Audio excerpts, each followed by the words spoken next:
আগামী দিনে আমার যেমনি গান লেখার কাজ কিছু নতুন, নতুন আসছে বিকজ আমার আ হ্যাঁ, জুনুনের মিউজিক লঞ্চে ওদিন গেছিলাম। সবাই আমার লিরিক্সের প্রশংসা করলো। শুনে খুব ভালো লাগলো। কারণ গান লিখবো কোনোদিন ভাবিনি। হুম, হুম। তো ভালো লাগছে, সবার দেখে ভালো লাগলো।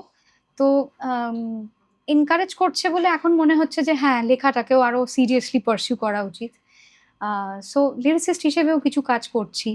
হিন্দি, বাংলাতে ইন্ডিপেন্ডেন্ট গান তো আমি নিজের গান অনেক সময় নিজেই লিখি, বেশিরভাগ সময়। আ ভবিষ্যতে কিছু ভালো মানে রাইটার আমাকে এখন যোগাযোগ করে যে আমার সুরে যারা লিখতে চায়, এরকম রাইটারদের সঙ্গেও কোলাবরেট করতে চাই। কারণ আমার মনে হয় যে না হলে ক্রিয়েটিভিটিতেও একটা কোথাও স্ট্যাগন্যান্সি চলে আসে। যে মানে সবই যদি আমি করতে থাকি সারাক্ষণ, তো সেই কারণে আলাদা, আলাদা ক্রিয়েটিভ মাথা যদি আমার সঙ্গে যুক্ত হয়, আমার কাজের পরিধিটাও বাড়বে। তো সেরম কিছু কাজ ইন্ডিপেন্ডেন্টলি করার ইচ্ছে আছে। তাছাড়া বিভিন্ন ল্যাঙ্গুয়েজে প্লেব্যাক তো চলছেই। সেরকম কিছু রিলিজেস আছে বাংলা, হিন্দি, তেলেগু, তামিল।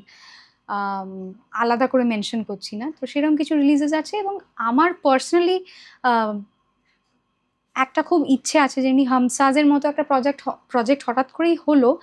আ 'হামসাজ' না হলেও মানে স্টেজে বা এরকম ধরনের জিনিস যেটা ব্রডওয়ে মিউজিক্যাল এর কনসেপ্ট যেটা আ একটা নাটকে আমরা দেখি যে গান হচ্ছে জমজমাট, যেটা বিদেশে ব্রডওয়ে মিউজিক্যাল এর একটা অলরেডি চল আছে।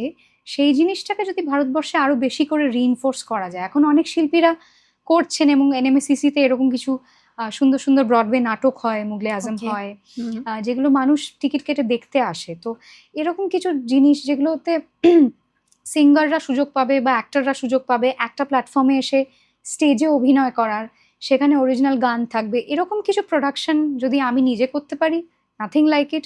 বা এরকম প্রোডাকশনের যদি আমি নিজে পার্ট হয়ে থাকতে পারি, আমার মনে হয় যে এইগুলো কিছু পাথ ব্রেকিং কাজ হয়ে থাকবে আমাদের দেশের জন্য। আদারওয়াইজ গান গাইছি, নতুন গান রিলিজ হচ্ছে, সিনেমা হচ্ছে, এগুলো তো রোজই হচ্ছে। তো এইগুলো কিছু পাথ ব্রেকিং কাজ হয়ে থাকতে পারে।